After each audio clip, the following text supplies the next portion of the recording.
Bonjour les enfants. Aujourd'hui, nos amis partent en classe de mer. Nous travaillons sur le S qui chante Z, comme dans le mot la valise. Tu vas d'abord bien répondre aux questions qui sont sur ces images qui sont là. Et ensuite, on va faire toute la lecture des pages 120 et 121. Sans lire l'histoire de Taoki, on la garde pour la prochaine fois. Regardez, on va lire les mots qui sont en dessous de l'image pour comprendre comment ma lettre S va chanter le son Z, même si cela, nous l'avons dit déjà plusieurs fois en classe. On va lire les mots et on va remarquer quelque chose.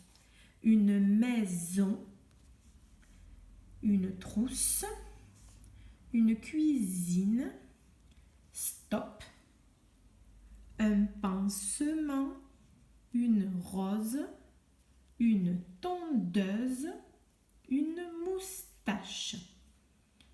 Nous avons quelques mots dans lesquels la lettre S chante Z, comme dans le mot maison, le mot cuisine, rose, tondeuse.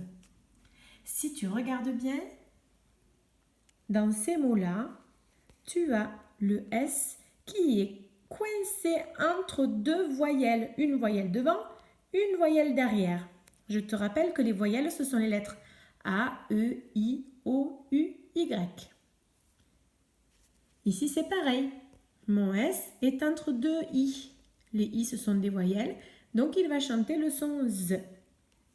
Pour le mot rose, c'est le même problème. Mon S est coincé entre deux voyelles. Je chante le son Z, rose. Pour que mon S chante le son S, soit, comme dans le mot stop, il n'est pas entouré de deux voyelles. Là, il y a un T après, rien devant, donc il va chanter S, sans problème. Dans moustache, je vois qu'il y a le U, c'est une voyelle, mais après, la deuxième lettre, le T qui est derrière le S, n'est pas une voyelle. Donc, il n'est pas coincé entre deux voyelles, il chante S.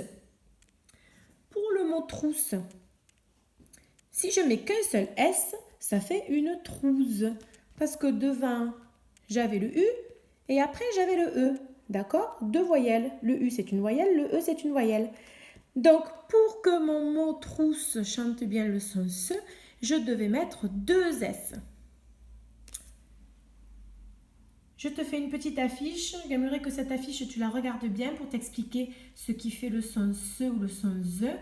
Je la mets en pièce jointe sur le travail d'aujourd'hui. Tu peux soit la refaire sur une feuille ou l'imprimer ou de temps en temps, voilà, le rappeler avec tes parents parce que c'est important que tu saches pourquoi le S chante Z. Ensuite, tu lis les syllabes. Attention, la première ligne, on n'a que des sons Z de partout.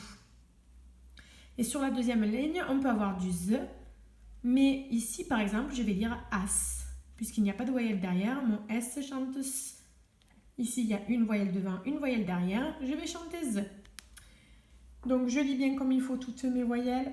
Quand j'ai fini, je lis mes mots. D'accord? Que des mots avec le son Z. Tu vas voir tous les mots. À chaque fois que je regarde la lettre S, j'appelle ça un sandwich. Parce qu'elle est un sandwich, elle est coincée entre une voyelle devant, une voyelle derrière. Donc, quand elle est coincée entre les deux voyelles, comme ici aussi, deux voyelles, partout, dans tous les mots qui sont là, tu verras, il y a une voyelle devant le S, une voyelle derrière le S. Le S va chanter Z. Et ensuite, tu lis les deux phrases qui sont là. Ces deux phrases sont des questions, puisqu'elles se terminent par un point d'interrogation chacune. Et il y a pour chacune un mot-outil nouveau. Le premier, c'est le mot-outil déjà, qui est très simple. On sait lire toutes les lettres. Et le deuxième est un peu plus compliqué, c'est le mot-outil quelque. On n'entend pas le S, mais ce mot est au pluriel. Voilà, tu ne lis pas l'histoire de Taoki, on fera ça demain. Enfin, en tout cas, lundi. Allez, bon courage, à très vite.